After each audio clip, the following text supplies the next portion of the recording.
तेलंगाना कांग्रेस के senior leader व राज्यसभा के साबिक रुकन डी श्रीनिवास चल बसे। वो 76 साल के थे। उन्होंने हैदराबाद में अपनी रिहाइशगाह पर कल रात तकरीबन 3 बजे आखिरी सांस ली। उनके अरकान खानदान ने बताया कि श्रीनिवास, जो गुज़िश्ता कुछ दिनों से बीमार थे, दिल का दौरा पड़ने से चल बसे। श्रीनिवास के पसमंदगान में बीवी और 2 बेटे हैं। फिलहाल उनकी लाश जुबली हिल्स में वाक़ उनके घर में रखी गई है, जहां कांग्रेस कायदीन और कारकुनों की बड़ी तादाद ने दीदार किया। शाम को उनकी लाश को निज़ामाबाद के प्रगति नगर में वाक़ उनकी रिहाइशगाह मुंतकिल किया गया। आखिरी रसूमात इतवार को अदा की जाएगी। श्रीनिवास की पैदाइश 27 सितंबर 1948 को निज़ामाबाद ज़िले में हुई थी।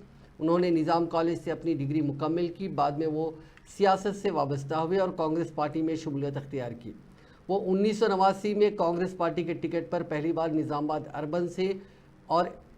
अर्बन से असेंबली के लिए मुंतखब हुए। बाद उन्होंने 1999 और 2004 में एमएलए के तौर पर कामयाबी हासिल की। 1998 में उन्हें मुत्तहदा आंध्र प्रदेश पीसीसी का सदर मुकर्रर किया गया। उन्होंने 2004 और 2009 में मुत्तहदा आंध्र प्रदेश में वज़ीर की हैसियत से खिदमात अंजाम दी। वो रियासत की तकसीम के बाद 2015 में बीआरएस में शामिल हुए और राज्यसभा के रुकन के तौर पर मुंतखब हुए।